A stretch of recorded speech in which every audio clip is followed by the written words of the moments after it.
This is the Joy of Adventure expedition.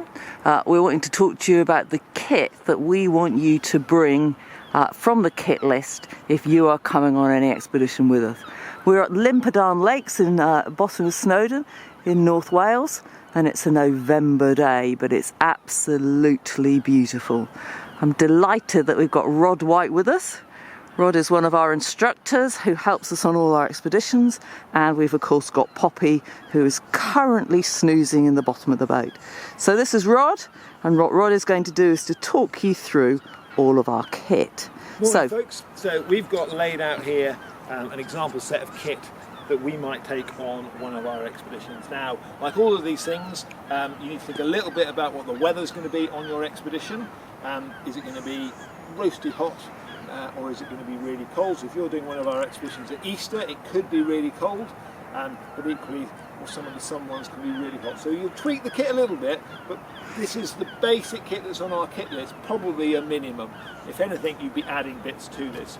So we're going to start at this end, go through it in a logical order. So you're going to need to sleep in something, so you can have a tent. There's a tent. COVID times, we're having a tent each. Other times it might be that that's a bit of group kit and we can share tents. So there's a tent packed up. You might have your own, you might be able to borrow ones from school, and then that's true of all the kit really. We don't want you to go out and have to spend lots of money buying lots of new kit, but if you know far enough in advance, you may well be able to borrow stuff. You've got Christmases coming up, there might be a few little bits you could get given to you, and ask around family and friends, and you could pick up and hopefully borrow stuff. And just wanting to say that if you are going to borrow something, particularly a tent or a stove, make sure you've put it up and made sure it's worked. We've had people come on expeditions before and they haven't got all the bits and pieces of the tent and the stove's not complete. So you've put your tent up, you're going to be sleeping. What are you going to be sleeping in? You're going to need a sleeping bag. Synthetic sleeping bags are best, and again it depends a little bit on the time of year. They can be really big. If you can find one that compresses down, that's great, but you want to make sure you have a sleeping bag that's warm enough for you. We're all slightly different about how much we feel the cold, but a reasonably warm sleeping bag is going to be good. And most sleeping bags come with compression sacks, so if you're borrowing it, you'll see that there's 4 straps on it. It goes into a bag that's got 4 straps on the outside of it. You can then pull it really tight to make the sleeping bag go as small as possible.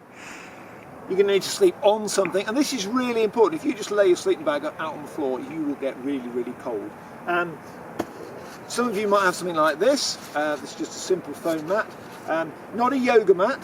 Yeah, yoga mats really are not very comfortable. This is more a sleeping foam camping mat. They're great, they're cheap, readily available. They can be a little bit tricky to fit inside of our barrel, but we'll talk about that later. Slightly better if you can get hold of it, it's one of these self-inflating mats. They're more comfortable and they take up a little less space, but again they're more expensive, so we wouldn't want you necessarily to go and buy one of these, but if you ask around you might find somebody who's got one. So something to sleep in, something to sleep on, so that's all right for the night. Let's look at some of the other kit then. So we've got a mix of bits in here for sort of eating and general safety. We've got a stove. Again, this is something you'll be able to borrow, probably from school, possibly from Joy. And in COVID times, I'm afraid you'll have to have a stove for yourself, but other times that might be a shared bit of kit. Make sure you have the relevant fuel with it, and make sure you get the right fuel for each stove. So there are more than one type of gas canister. You've got to make sure you've got the right one for your stove. This particular stove comes with all the, and many of you will be familiar with Trangias, this particular stove comes with all the relevant pots and pans inside of it. So when you open it up, again, a bit like the tent, make sure if you borrow it, it's got all the bits. You've got a chopping board, you've got a kettle, you've got various pots and pans in there, and you've got the actual stove bit. Okay, so there's our stove. You're going to want something to eat with. To be honest with you, you probably don't need much more than a spoon. This is a spork, which it's a combination. Sometimes you're going to want something to eat in, so you want a bowl and something to drink if you're into hot drinks and things like that. You might be able to use some of the pots and pans, so the less you bring the better, but generally a bowl and a mug is good. With a spoon, If you're into cordon bleu cooking, then some sort of penknife that allows you to chop your veg and stuff like that, or a little multi-tool is quite handy to help fix things along the way.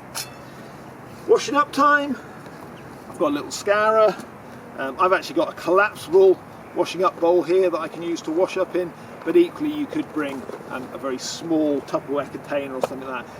Again, in COVID times, this is really useful for us to be able to maintain good hygiene, wash our hands and that side of things.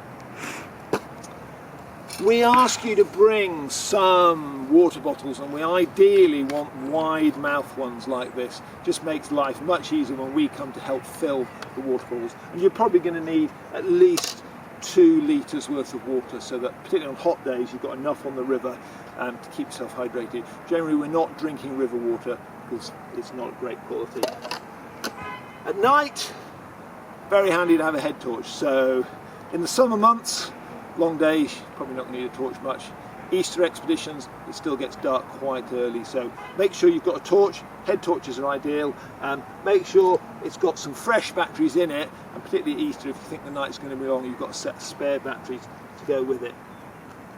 Got a little first aid kit. That's my kind of personal first aid kit. We'd probably have another big group first aid kit with you as well. Lighting the stove, matches, okay. Lighters, even better. More than one type, so if one gets wet, you've got some spares. So amongst your group, hopefully you'd have a few sets of the wherewithal to light stuff. In the middle here, I've got a set of kit that is really bad weather kit or environmental. I've got a set of waterproofs, I've got a poncho, I've got warm hat and gloves, and one of those neck tubes. I've got sunglasses, sun hat and sun cream. So I've got my sort of environmental kit here for if it gets really hot, if it gets really cold, and that sort of stuff I might have in my day bag, so I can get at that quite readily, whereas a lot of this stuff I'm going to have tucked away out of the way. And then moving on here, we've got our spare clothes. So in a previous video we've talked about what you might wear for paddling, but you need to have a set of spare clothes so that if you get wet, you end up in the water, when you get back to camp you've got a set of clothes to put on. So as a minimum you need to have a fleece, a pair of trousers, again not cotton, some sort of quick dry outdoor trousers. That could be a pair of leggings, it could be sports trousers, so like running tights or something like that, a quick dry t-shirt, some undies, plenty of pairs of warm socks. That's one of the things a lot of our participants say when we get some feedback is make sure you've got plenty of pairs of socks. Sometimes people say, well, what am I going to sleep in? Okay, so cotton pyjamas and stuff like that, it's extra weight. If they get wet, they're not great. So we would recommend a set of thermals, so a pair of leggings and some sort of thermal top. And you can use that to sleep in, but also if you need extra warmth, you can put those on as extra. Here I've got a kind of extra warm jacket, puffer jacket type thing. The key thing about this is that it's not cotton, it's synthetic, it's a quick dry one. And this is something like, particularly Easter, if it was very cold at camp, you've got an extra layer to put on just to keep you really nice and warm. But it does need to be one that packs down reasonably small, like that. A set of spare footwear. Again, talked about this in our previous video, but trainers, they just get wet. They get wet walking through the wet grass. Once they're wet, they never stay dry, and they get dry again, and you end up with cold, wet, soggy feet. Get rid of those. Same really goes for walking boots, and they're big and heavy and difficult to pack. Much better. Pair of Crocs, pair of wellies. You can paddle in either of these. They dry quickly, they float, and they tend to keep your feet nice and warm with those nice warm socks. I've got a wash kit. Now, you might be tempted to arrive with this. Okay, the reality is, big towels like this, we can substitute a small pack towel. I don't know what's in here. It looks like it's probably Joy's and there's masses of it. What do we really need? Toothbrush, toothpaste, these you can get from your dentist, little ones. Some soap, deodorant, that should do you. Yeah. So really minimise stuff, you're only out for a few days. So good introduction there, guys, of all the kit that you're going to need to take on an expedition. Okay, and in the next video we're going to talk about how we actually pack it.